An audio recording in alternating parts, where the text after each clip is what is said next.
Ya, ketegangan geopolitik menjadi salah satu faktor yang paling krusial. Sampai saat ini kita melihat risk aset, terutama indeks saham, seperti Anda lihat, dia kembali turun, bahkan tertekan, selain tentunya dari faktor domestik dari masing-masing ya. Lalu kemudian yang kita paling lihat lagi adalah terkait dengan crude oil yang sudah kembali ke level 93, dan juga emas yang mendekati level critical resistance 1914, dan kita menantikan apakah 1916 bisa ditembus apa tidak. Ada apa di level tersebut? Itu adalah level historical 1 Juni 2021. Kalau tembus, maka kemungkinan potensi rally-nya masih bisa berlanjut untuk target berikutnya, dan itu berarti menandakan target atau kenaikan dari pola triangle yang sudah ditembus sejak tanggal 11 Februari kemungkinan masih bisa berpotensi lanjut. Sementara kalau terjadi rejection, maka kita asumsikan ini hanya sekedar koreksi saja. Yang terpenting adalah kondisinya jangan sampai tembus di bawah 1883.80. Kenapa? Karena level tersebut adalah area 50% real body yang kurang lebih kita patokannya long candle yang ada di tanggal 17 Februari. Jadi itu yang sudah kita kupas juga live streaming kemarin, termasuk juga di hari Jumat yang lalu. Dan ini menandakan kita masih harus tetap waspada terkait dengan perkembangan terbaru geopolitik. Karena yang semakin membuat panas adalah klaim Rusia. Dan bahkan Vladimir Putin mengumumkan kemerdekaan bagi dua negara bagian atau dua wilayah di Ukraina Timur, yang sebetulnya ini berarti mencaplok teritori Ukraina, dan itu yang akan kita nantikan bagaimana respon dari Ukraina. Tapi sampai saat ini negara-negara barat itu sudah mulai bereaksi, termasuk juga PBB. Bahkan Inggris sudah mengumumkan akan memberikan sanksi yang jauh lebih tegas daripada Amerika. Sampai saat ini kita belum lihat apa yang akan dilakukan oleh Amerika, tapi yang jelas mereka juga sudah mempersiapkan persis dengan apa yang kita isyaratkan kemarin di live streaming. Jadi kita akan lihat nih potensinya, apakah dia akan tembus 1916 atau kembali di bawah 1880. Yang tentunya kalau dia ada kesempatan untuk turun di bawah 1880, maka kita asumsikan dia akan terkoreksi lebih lanjut. Sementara kalau misalkan dia tetap tertahan di atas 1883, maka kemungkinan bullishnya masih tetap akan kuat. Apalagi kalau memang ternyata 1916 bisa ditembus. Saya perkirakan mungkin kisaran 1933 atau bahkan 1950-an. Tapi kita akan lihat dari technicalnya. Sementara Nasdaq juga akan berpotensi mulai penurunan, tapi rebound ataupun rally, saya rasa itu adalah kesempatan untuk melakukan sell. Karena kondisi geopolitik yang masih tidak menentu tetap akan menahan laju minat dari para investor terhadap risk aset, dan berarti safe haven goes to dolar dan juga Japanese yen dan tentunya emas. Kita lihat technical view untuk hari ini 22 Februari 2022. Irfan untuk Agrodana. Technical Outlook 22 Februari 2022 jam 12, kita lihat langsung dari sisi US dollar atau DXY di sini kembali dihuni dengan incaran safe haven ya. Itu yang mengakibatkan kenapa dolar bergerak naik. Nah, ini persis dengan apa yang kita perkirakan kemarin. So far arealnya masih tetap bergerak dalam teritori yang kita tandai. Dan kalau misalkan kita perhatikan lagi, candlestick di bagian daily chart justru masih menunjukkan ya ini kemarin dia sempat turun, tapi kemudian ditutup dengan ini lebih kepada dragonfly doji ya. Ya, kalau kita lihat secara detail di sini, areal yang kita lihat adalah areal dragonfly doji, small body candle, kemudian tail yang cukup panjang ke bawah dan warna hijau. Nah, ini berarti menandakan akan terjadi kenaikan kembali. Tapi kalau misalkan diperhatikan lagi bagian kiri, tengah, dan kanan, maka kita masih bisa menantikan terkait dengan adanya head and shoulder di grafik dolar. Sementara kalau kita perhatikan dari US Treasury Yield, yang justru kita lihat adalah pola penurunannya, ya persis dengan dugaan kita kemarin. Jadi setelah ini ada evening doji star, kemudian dilanjutkan penurunan yang cukup nanggung. Kemarin pun relatif kecil karena memang market Amerika libur, tapi hari ini Anda bisa lihat sendiri dia langsung terjebak dalam pola penurunan. Nah, ini masih kita lihat ya, kita pantau apakah dia bisa mencapai teritori 1.74% atau tidak. Sementara kalau kita perhatikan dari kondisi H4-nya, sepertinya dia sudah tembus area support, berarti double top-nya memang sangat manjur. Lalu kemudian kemungkinan potensi target adalah setinggi bagian top ini ya. Jadi kalau misalkan diperhatikan, maka kemungkinannya kita ukur dulu. Ini panjangnya, akhirnya target tersebut adalah sesuai dengan ketinggian tersebut. Nah, ini berarti sesuai juga dengan teritori historical price yang berada di teritori ini. Ya, ini berarti target untuk penurunan selanjutnya. Technical view gold 22 Februari 2022 jam 12:20 waktu Indonesia bagian barat. Kita lihat di sini high mencapai 1914.30 dan low 1905.20. Running price kini berada di 1908.40. Dan lagi-lagi saya ingatkan bahwasanya kita sudah mulai masuk ke kategori level resisten kritikal. Kenapa kritikal? Karena begitu ini tembus, maka kita akan lihat lanjutan kenaikan lebih tinggi. Sementara kalau misalkan gagal tembus, maka kemungkinan yang kita lihat adalah potensi penurunan. Tapi penurunan ini kita asumsikan sebagai correction, ya, potensi koreksi. Kenapa? Anda bisa lihat sendiri sini, dan juga termasuk yang sudah kita bahas 2 kali dalam pertemuan live streaming hari Jumat dan juga hari Senin kemarin, di mana potensi pergerakannya itu sudah berada di atas jalur resisten dari triangle, ya. Ini triangle-nya, dan dia sudah tembus sejak tanggal 11 yang lalu, kemudian sudah juga sempat mengalami pullback, kemudian dia gagal tembus dari 50% real body di 1844, itulah candlestick yang tanggal 11.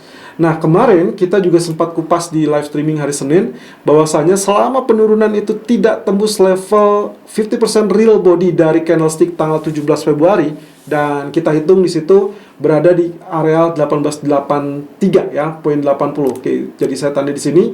Nah, ternyata dia murni tertahan lagi di area 1887.50. 2 hari sebelumnya dia tertahan di area 1886.40 dan akhirnya langsung naik. Nah, ini berarti skema yang kita curigai bahwasanya kemungkinan potensi pola di bagian A akan terulang di pola bagian B. So far betul-betul terjadi ya. Kalau Anda ingat, ini yang kita bahas kemarin, baru saja di hari Senin ya, masih sangat hangat di pola A ya, yang sebelumnya terjadi tertahan di 1844 dan lalu kemudian membah.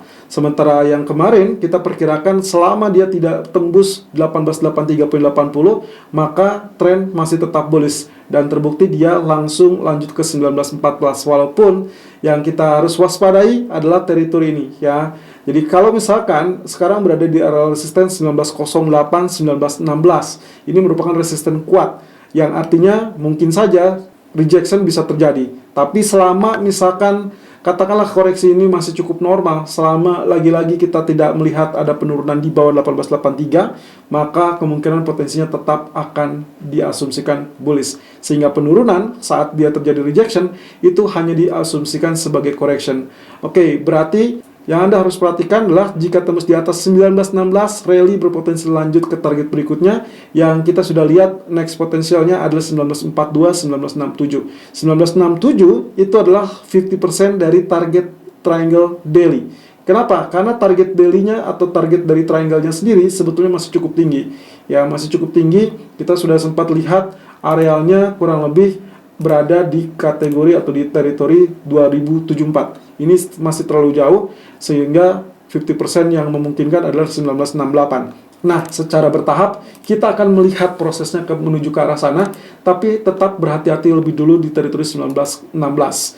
Nah, berarti sampai saat ini dia masih tetap bermain di teritori resisten kurang lebih dari sejak bulan akhir Mei ya, 25 Mei sampai 1 Juni. Dan 1 Juni adalah level tertingginya 1916.30. Well, of course yang paling aman adalah Anda menantikan koreksi lebih dulu, koreksi terbatas. Mungkin kisarannya kita bisa lihat dari grafik H4. Di mana kalau misalkan Anda perhatikan lagi, kemarin juga kita sudah sempat kupas terkait kemunculan bullish rectangle. Dan persis pada waktunya dia betul-betul tembus 1901 kembali, lalu kemudian dia tembus 1908 dan sekarang berada di teritori ini. Nah, kalau kita perkecil, target dari Fibonacci expansion berikutnya adalah 161.8% di 1936.60 ya. Sementara untuk target dari rectangle-nya sendiri itu adalah 1952.40. Jadi ini urutan-urutannya ya. Areal yang kemungkinan bisa dicapai kalau ternyata 1916.30 berhasil tembus. Ingat, kalau 1916 berhasil tembus. Nah, ekspektasi yang paling ideal adalah terkoreksi terlebih dulu. Kurang lebih teritorinya ada di sini. Ya, teritorinya adalah areal resisten dari rectangle sebelumnya. Jadi saya tandai saja 1900 sampai 1905. Yang secara kebetulan sampai saat ini pagi hari tadi hanya terkoreksi 1905.20, kemudian dia masih tertahan di 1908. Oke, berarti kalau misalkan ini ada dip seperti itu, berarti kita harapkan dia mengalami kenaikan. Nah, batasan terakhir teman-teman, kalau misalkan Anda lihat di sini trend line support ya, saya asumsikan ini support trend line pertama, ini adalah support trend line kedua, dan mungkin nanti kalau ini perpanjang akan kita dapatkan trend line support ketiga ya. Jadi ini yang tetap akan menjadi koridor utama yang harus diperhatikan.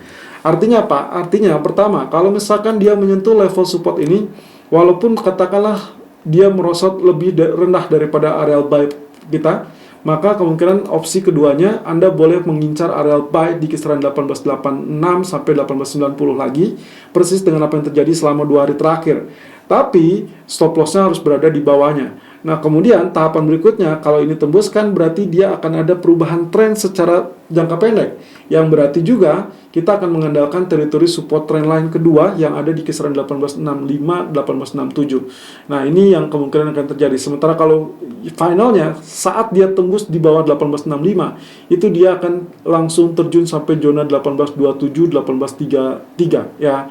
Ini yang kemungkinan terjadi. Jadi, ingat, saat dia turun pertama kali lebih dari areal yang kita inginkan, maka opsi yang kedua ini masih bisa tetap diambil sebagai alternatif untuk melakukan buy 1886 sampai 1890, atau opsi yang terakhir adalah 1865, 1867.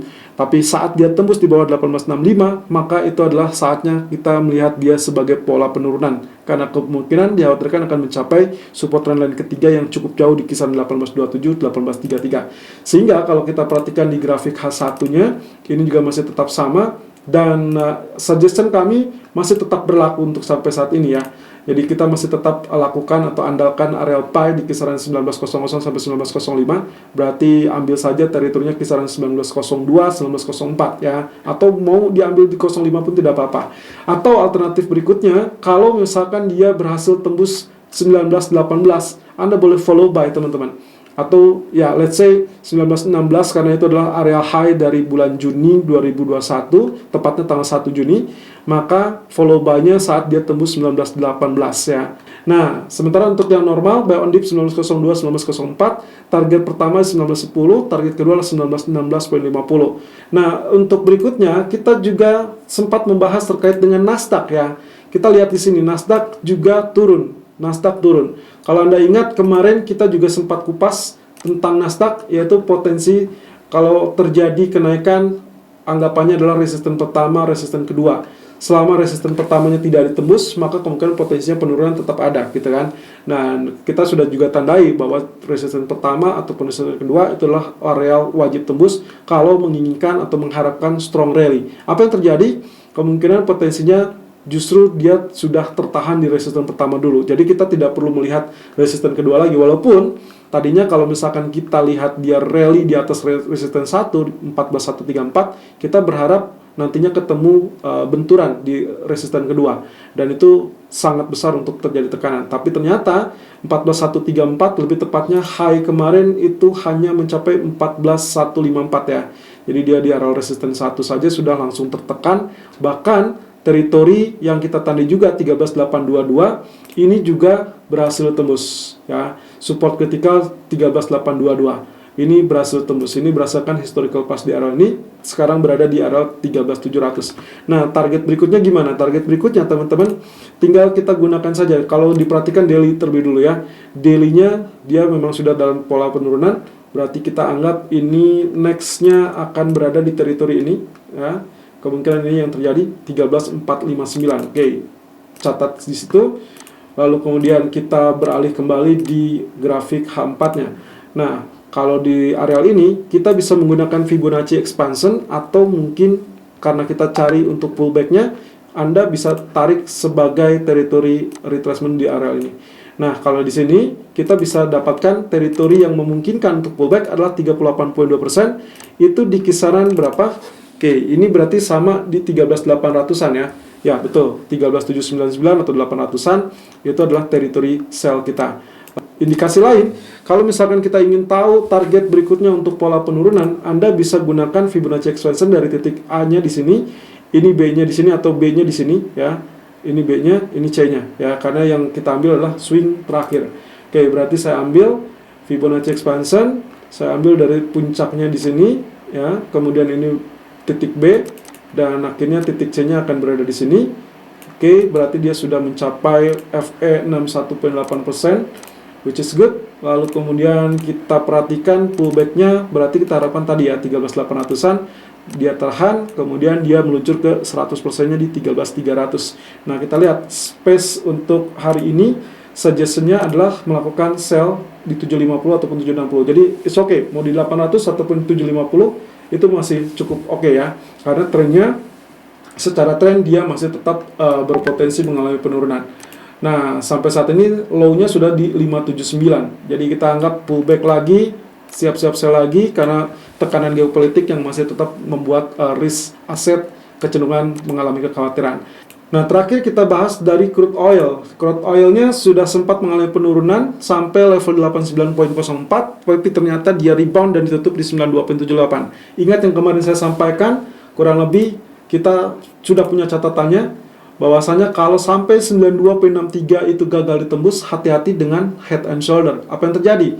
Yang terjadi adalah kenaikan sampai teritori 92.90, dan bahkan pagi ini itu sudah berada di 93.89 area high-nya, nyaris mendekati area bagian head ya. Walaupun ini masih agak riskan sebetulnya, karena bisa saja terjadi pola rejection seperti yang kita curigai sebagai head and shoulder.